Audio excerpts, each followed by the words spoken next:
Hello students, in this video lecture I will show you how to prepare the financial statements of banking company, and this problem is quite different as compared to previous problems. And here I have covered one new adjustment which I didn't discuss with you, or which I didn't cover in my previous videos. So let's begin, but before that let's read the adjustments. The first one is we have to provide revenue bill discounted. Then the scrutiny of current account reveals that there are accounts who are drawn to the extent of rupees 5 lakh and total of trade balances is rupees 20 lakhs. And third is provide rupees 20,000 for doubtful debts, and fourth provide rupees 30,000 for taxation. Then bills for collection rupees 3 lakh, and the final one is acceptances, endorsements and guarantee rupees 4 lakh.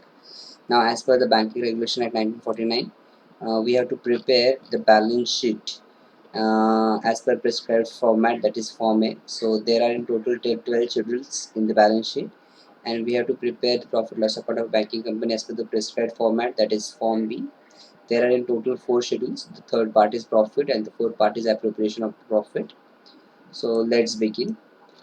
Now the first particular in the trial balance is premises. The balance is debit, and we all know that it is bank's asset. And for recording such a type of asset, we have schedule number 10, that is fixed asset. So under schedule number 10 I will record it. So हमें इसे schedule number 10 के अंदर दिखाना है. यहाँ पे I will show it here only. जो next particular है प्रॉब्लम में वो है money at call and short notice. ये भी बैंक का असर्ट है, लेकिन ये हमें दिखाना है शेड्यूल नंबर 7 में, that is balances with banks and money at call and short notice. So schedule number 7 यहाँ पे दिखाना है money at call and short notice. Okay, the next particular in the problem is furniture less depreciation. It is also bank's fixed asset. इसे भी हमें schedule number 10 में ही दिखाना है. सो यहाँ पे दिखाएंगे हम इसे शेड्यूल नंबर 10 में फर्नीचर लेस डेप्रिसिएशन. इसके बाद नेक्स्ट जो है वो है cash in hand and balance with RBI. Cash in hand and cash with RBI, इसका भी डेबिट बैलेंस है, ये भी बैंक का असेट है. But for such a asset we have specific schedule, and actually Form A offers specific schedule for cash in hand and cash with RBI. That is schedule number 6. ये है cash in balances with reserve bank of India. तो हम इस balance को schedule number 6 में दिखाएंगे. तो cash in hand and with RBI. Okay, इसके बाद नेक्स्ट है cash with other banks. It means cash with other banks means RBI छोड़ के जो बाकी के बैंक्स है उसके पास जो भी कैश है वो भी बैंक का असेट है, बैंक के असेट है. लेकिन इसके लिए हमारे पास शेड्यूल से मतलब फॉर्मेट हमें एक अलग शेड्यूल देता है, that is schedule number 7. So balances with banks and money at call and short notice. तो इस फिगर को अपन यहाँ पे दिखाएंगे, balances with banks and money at call and short notice. Okay, इसके बाद है next investment in government securities. इसका भी बैलेंस डेबिट है. इसे भी हमें शेड्यूल नंबर 8 में दिखाना है. एक्चुअली शेड्यूल नंबर 8 डील करता है इन्वेस्टमेंट्स, बैंक के इन्वेस्टमेंट्स है. तो इसी शेड्यूल के अंदर हमें बैंक के सारे इन्वेस्टमेंट्स दिखाने हैं. तो 3 लाख रुपीज़, तो ये यहाँ पे जाएगा इन्वेस्टमेंट्स के अंदर, यहाँ पे आएगा ये. ओके, जो नेक्स्ट है इन द प्रॉब्लम वो है एडवांसेस. ये भी बैंक का असेट है, लेकिन एडवांसेस का मतलब क्या होता है? लोन देना. मतलब बैंक जो लोन देती है दैट इज बैंक्स असेट, क्योंकि आगे जाके उसके ऊपर वो इंटरेस्ट कमाने वाली है. वही लोन उसे जो भी उसने एज ए लोन करके अमाउंट दिया है वो भी उसे वापस मिलने वाला है, और उसके ऊपर इंटरेस्ट भी मिलने वाला है. So it is banks asset. So and for recording banks loans which it has offered to its clients, तो उसके लिए हमारे पास शेड्यूल नंबर 9 है एडवांसेस. तो उसी के अंदर हमें सारे के सारे बैंक्स के लोन्स दिखाने हैं जो बैंक्स ने दिए हैं. तो यहाँ पे बैलेंस आएगा. उसके बाद नेक्स्ट है interest on deposits and borrowings. इसका बैलेंस डेबिट है और ये बैंक का एक्सपेंस है.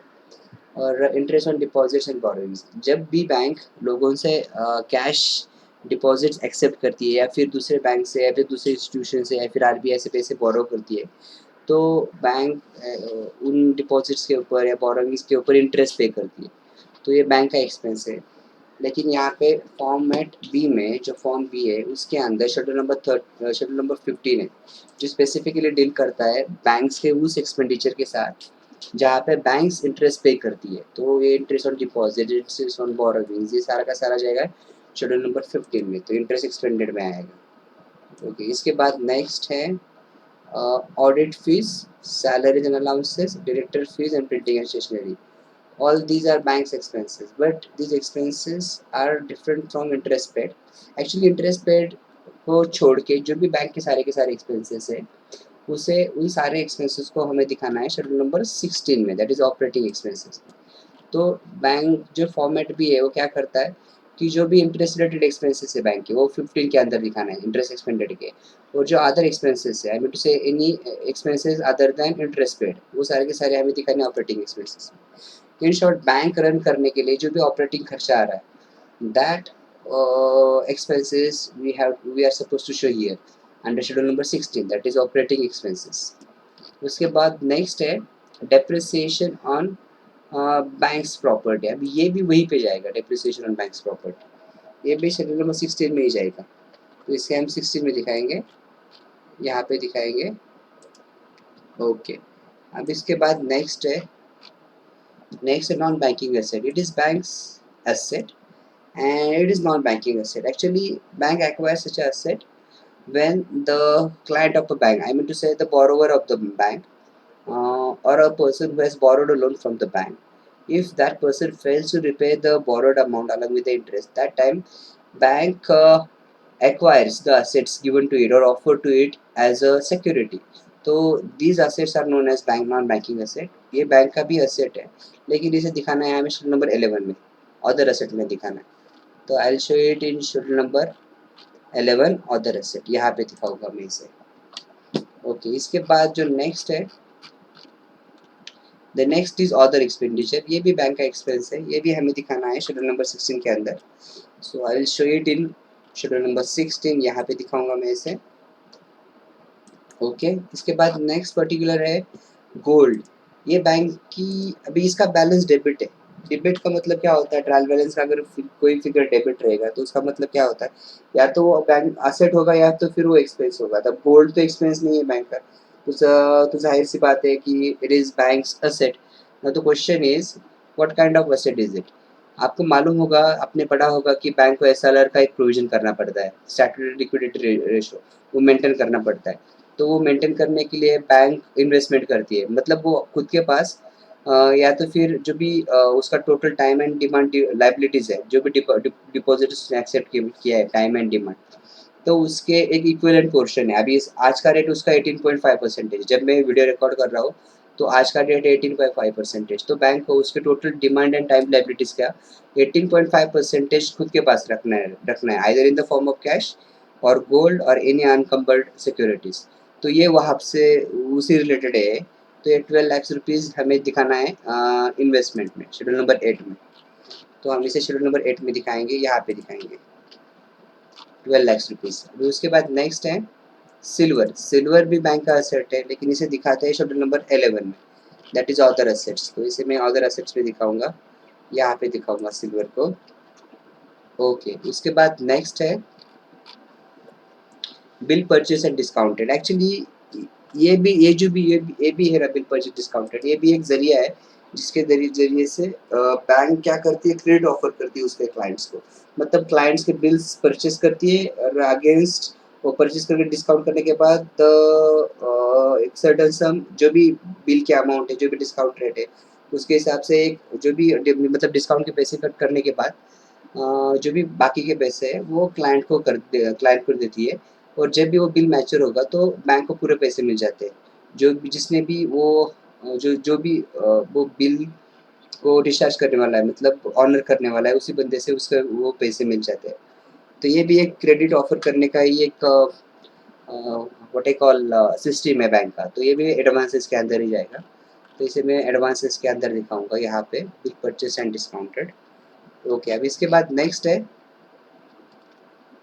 Interest and discount. अब इसका बैलेंस क्रेडिट है, इसका मतलब ये बैंक का इनकम होगा, लाइबिलिटी तो नहीं है, इसका मतलब है बैंक का इनकम होगा। तो इंटरेस्ट रिलेटेड इनकम दिखाने के लिए हमें शेड्यूल नंबर 13 है। शेड्यूल नंबर 13 में हमें जो बैंक की इंटरेस्ट रिलेटेड इनकम है वही दिखाने का है शेड्यूल नंबर 13 में। वो शेड्यूल नंबर 14 में यहाँ पे हमें ऐसे इनकम्स दिखाने हैं बैंक के जो कि इंटरेस्ट मिलने के कारण नहीं हुए, So here we are supposed to show the incomes other than interest received. Okay, in schedule number 14, other income. Next है share capital. Now this is bank's liability. Now and for recording capital we are schedule number 1, that is capital. यहाँ पे हम दिखाएंगे in total we can see here there are 15,000 equity shares and the value of each share is rupees 100. If you multiply 15,000 with by 100 rupees, then we will get this figure, that is 15 lakh rupees. Then next in the problem is reserve fund. It is also bank's liability, and for recording the reserves we have schedule number 2, that is reserve and surplus. So I will show reserve fund balance here in schedule number 2, reserves and surplus. उसके बाद है fix deposits, saving deposits और current deposits. अब ये सारे के सारे banks की लायबिलिटी है. और यहाँ पे आपने देखा होगा डिपॉजिट एंड अकाउंट्स वर्ड. तो बैंक डिपॉजिट्स जो है शेड्यूल नंबर 3 डिपॉजिट्स, यहाँ पे हमें इन तीनों को दिखाना है. तो आई will show the same in schedule number 3 deposits. लेकिन वहाँ पे एक एडजस्टमेंट है, मैं आपको दिखा देता हूँ एडजस्टमेंट क्या है. यहाँ पे देखो करंट अकाउंट रिलेटेड एडजस्टमेंट.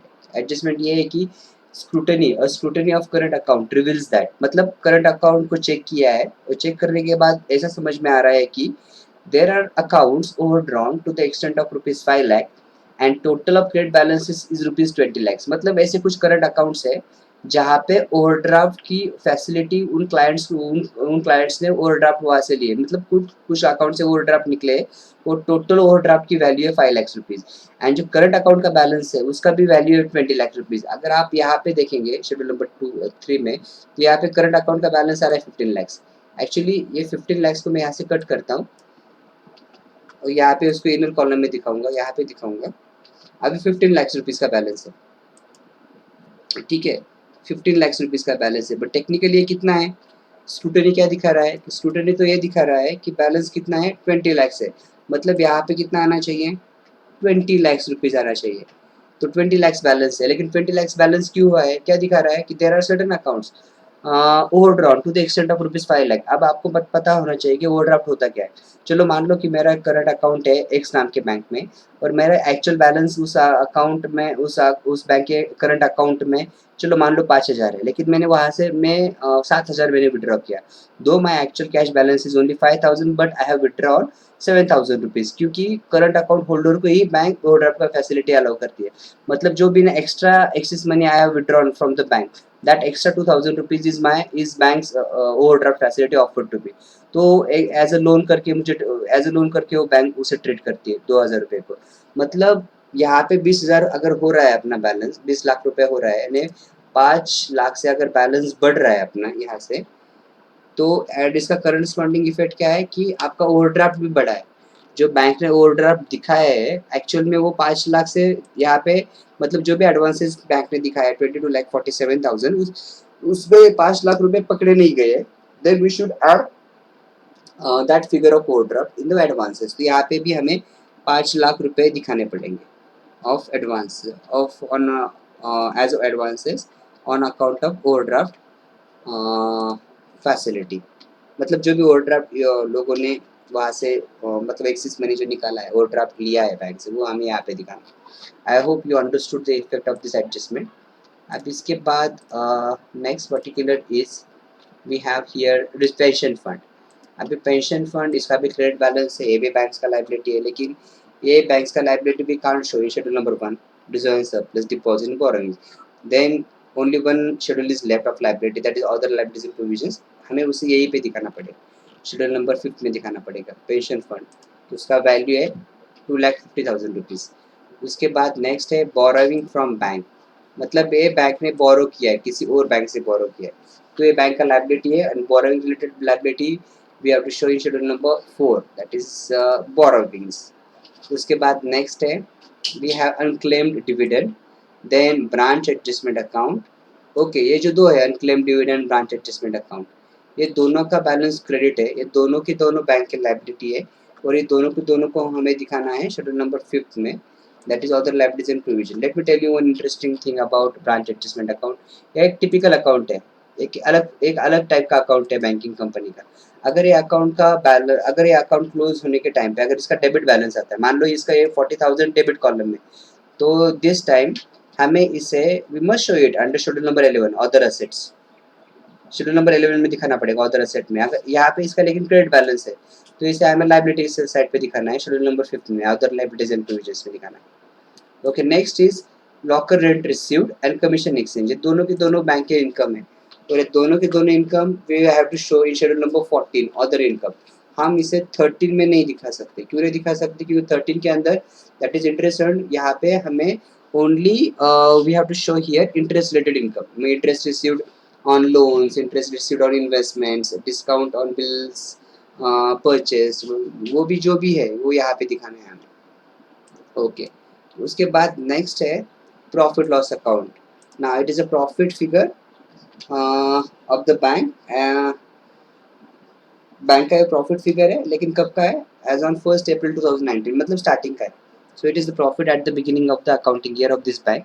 और करंट इसका अकाउंटिंग ईयर जो है 1920 है और हम बैलेंस शीट बनाने वाले 31 मार्च को। 31 मार्च 2020 इसका मतलब है 1920 का करंट अकाउंटिंग ईयर है।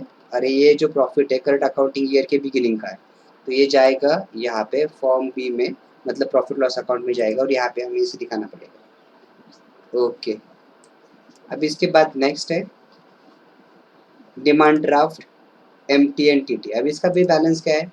क्रेडिट बैलेंस है। अभी आपको ये क्या है? Demand draft, MT, TT, money transfer या फिर टेलीग्राफिक ऑर्डर, ये होता क्या है? एक्चुअली ये बैंक की लाइबिलिटीज है, ये बिल्स पेबल है बैंक के। अब बिल्स पेबल का कंसेप्ट क्या है ये आपको मालूम होना चाहिए, लेकिन मैंने वो डिस्क्राइब किया है।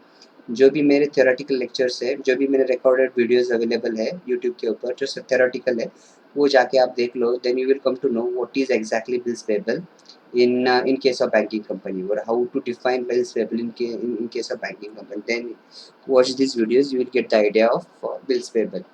तो हमें इसे दिखाना है शेड्यूल नंबर 5 में, यहाँ पे दिखाना है और ये बैंक्स के बिल्स पेबल। ओके, अब इसके बाद जो नेक्स्ट है, अभी we are done with the particular, सारे के सारे पर्टिकुलर्स का हम लोगों ने पोस्टिंग कर लिया है शेड्यूल्स के अंदर।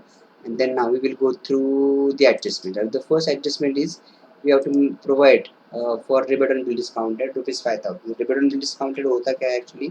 अगले साल का डिस्काउंट, अगले फाइनेंशियल ईयर का डिस्काउंट अगर इस साल कंसिडर किया गया है एज इनकम करके, तो उसका हमें रिवर्स एंट्री करना है और ऐसे डिस्काउंट को माइनस करना है from interest and discount account to find out the actual interest and discount income of this bank of the current year. इसके लिए हमें ये 5000 रुपये वहाँ से माइनस करना पड़ेगा, शेड्यूल नंबर 13 से करना पड़ेगा, यहाँ से माइनस करना पड़ेगा less on rebate on bill discounted. इसका फिगर है 5000 रुपीज़, 5000 रुपीज़ इसका फिगर है। अब इसके बाद जो नेक्स्ट है, नेक्स्ट इफेक्ट है इसका, हमें रिबेट ऑन बिल डिस्काउंटेड को दिखाना है, शेड्यूल नंबर 5 में दिखाना है, यहाँ पे दिखाना है। तो इसका फिगर है 5000 रुपीज़। ओके, उसके बाद नेक्स्ट एडजस्टमेंट है, हाँ, make a provision for bad and doubtful debts. And तो and at the same time we are also told to make a provision for taxation. एक काम करो, एक काम करेंगे, ये दोनों को पहले प्रोविजंस एंड कॉन्टीजेंसीज के अंदर दिखाएंगे। चलो, एक वर्किंग नोट मैंने बनाया है, 20,000 for doubtful debt and 30,000 for taxation. यहाँ पे एक मैंने वर्किंग नोट बनाया है। तो 20,000 का जो है वो है बैड एंड डाउटफुल डेट्स के लिए और 30,000 का प्रोविजन बनाना है फॉर टैक्सेशन के लिए। 20,000 एंड 30,000, लुक हियर, 20,000 एंड 30,000। अभी उसका सेकेंड इफेक्ट को भी रिकॉर्ड करेंगे। जो सेकेंड इफेक्ट है provisions for bad and doubtful dates का, तो उसे अब हमें डिटेक्ट करना है शेड्यूल नंबर 9 में से, advances. Actually bad and doubtful debt होता क्या है बैंकिंग टर्म में? एक्चुअली जो भी लोन इरिकवरेबल लोन है, जो भी बैंक के एनपीए है, उसके ऊपर बैंक को प्रोविजन करना पड़ता है। तो यही वो प्रोविजन है बैड एंड डाउटफुल डेट का। तो यहाँ से हमें वो माइनस करना पड़ेगा पहले वो सम 20,000 रुपीज़ फ्रॉम हियर। एंड यहाँ पे प्रोविजन के रेट अलग अलग है, मतलब बैड डेट के रेट अलग अलग होते हैं। जो भी एनपीए की क्लासिफिकेशन, अगर एनपीए की क्लासिफिकेशन आप देखोगे, doubtful asset, loss asset, substandard asset, ये जो भी क्लासिफिकेशन इसकी इसके अलग अलग बैड डेट्स के प्रोविजन के रेट है। ओके, जो नेक्स्ट इफेक्ट हमें देना है वो है प्रोविजन फॉर टैक्सेशन का 30,000 रुपीज़। इसे हमें दिखाना है शेड्यूल नंबर 5 में, अदर लाइबिलिटीज एंड प्रोविजंस में दिखाना है। So in short, I'll repeat again for you. See, the first effect of doubtful debt is show the same in under provisions and contingencies, and deduct the same amount from schedule number 9 advances. Now the first effect of taxation reserve is, or provision of taxation is, show it under first and provisions and contingencies, and उसके बाद show it in schedule number 5, that is other liabilities and provisions. अब उसके बाद है bills for collection, इसका value 3 lakh rupees, इसे हमें balance sheet में दिखाना है एज ए फुट नोट करके, तो यहाँ पे दिखाना है 3 लाख रुपीज़। ओके, उसके बाद नेक्स्ट है acceptances, endorsements and other obligation, ये बैंक की कॉन्टिजेंट लायबिलिटी है, इसे हमें दिखाना है शेड्यूल नंबर 12 में, यहाँ पे दिखाना है 4 लाख रुपीज़।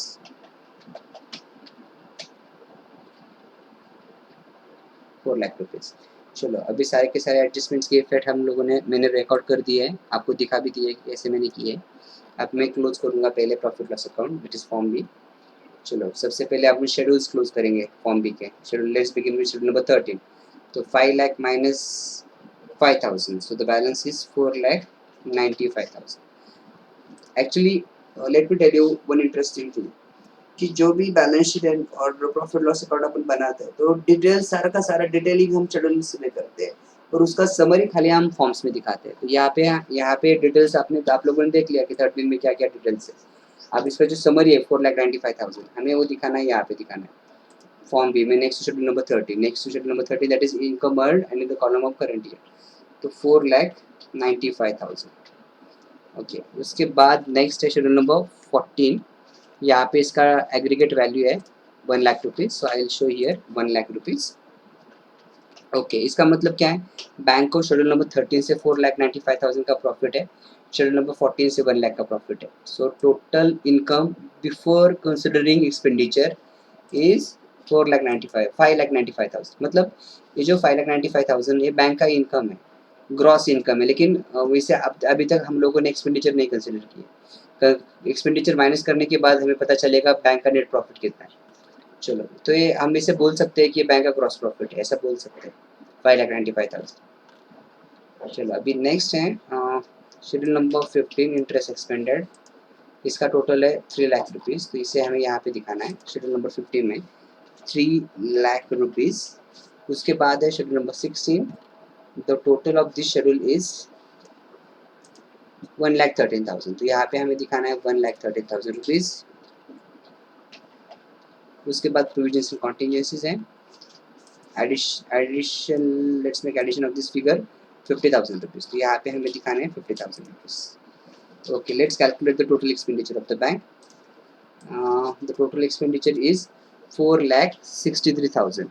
अब भी देखो यहाँ पे टोटल इनकम है 5,95,000, टोटल एक्सपेंडिचर है 4,63,000। Now let's calculate the net profit of the current year. उसके लिए हमें क्या करना पड़ेगा, खाली from the figure of total income we have to deduct the figure of total expenditure 4,60,000.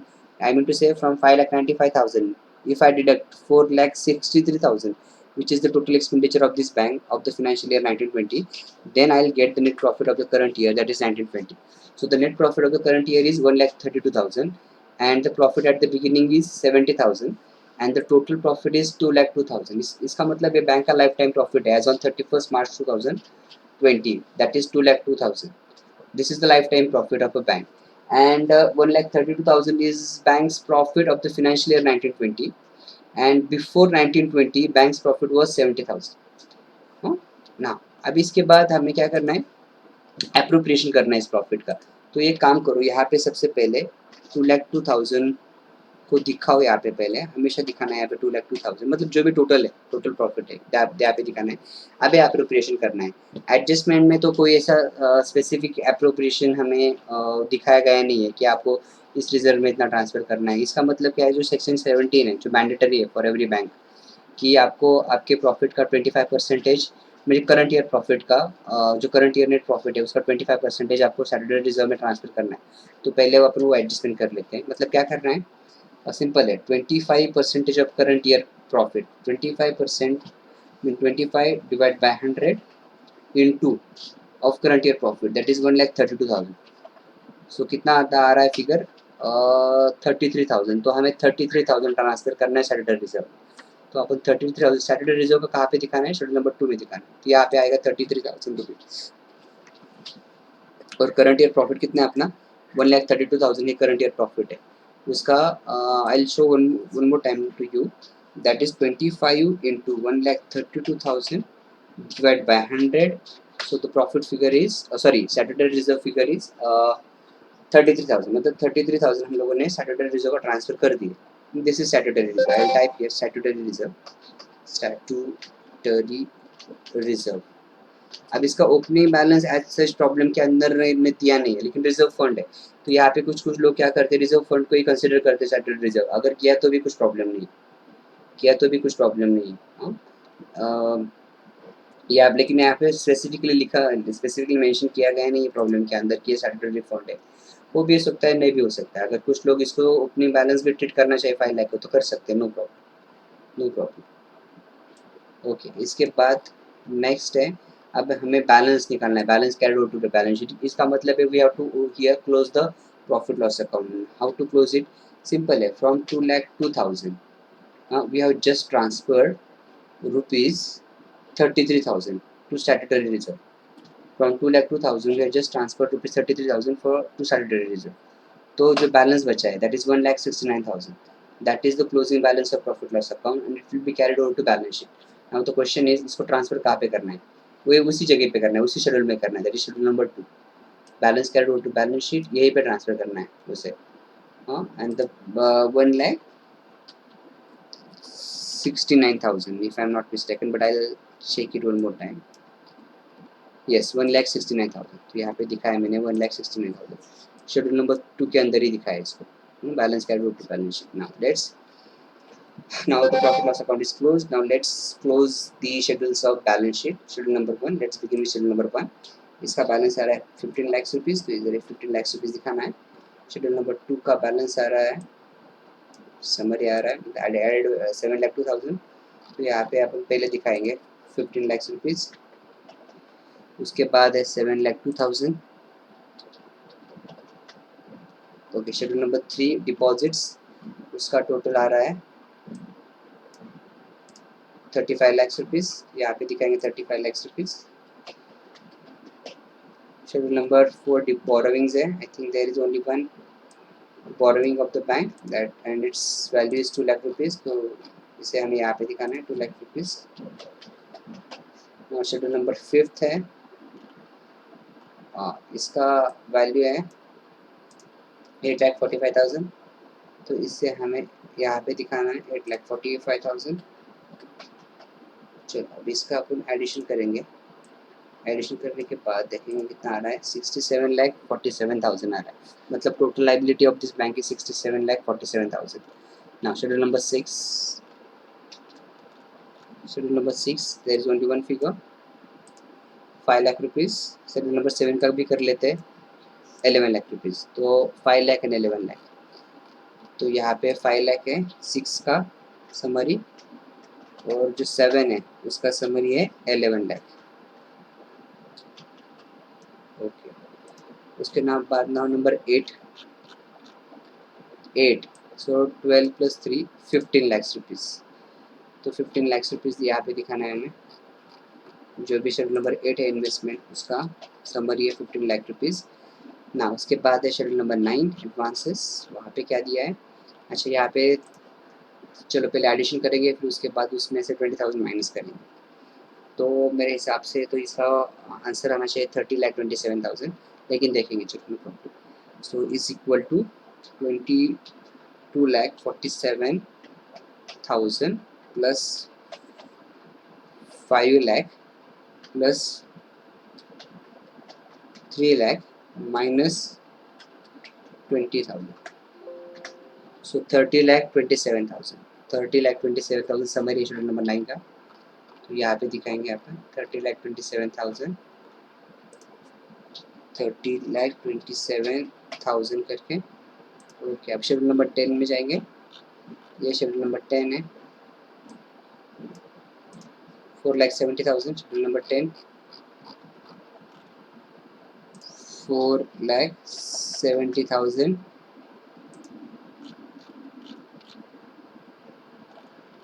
Schedule number 11 देखेंगे अब, इसका है 1,50,000 और ये 4 लाख आएगा, 1,50,000 and 4 lakh contingent liability. 1,50,000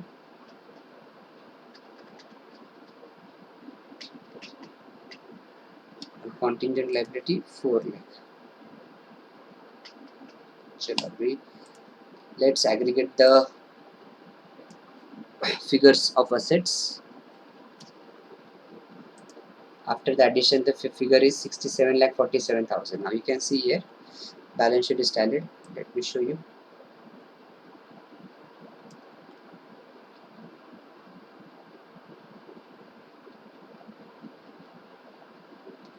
देखो, you can see here tallied balance sheet and close profit loss.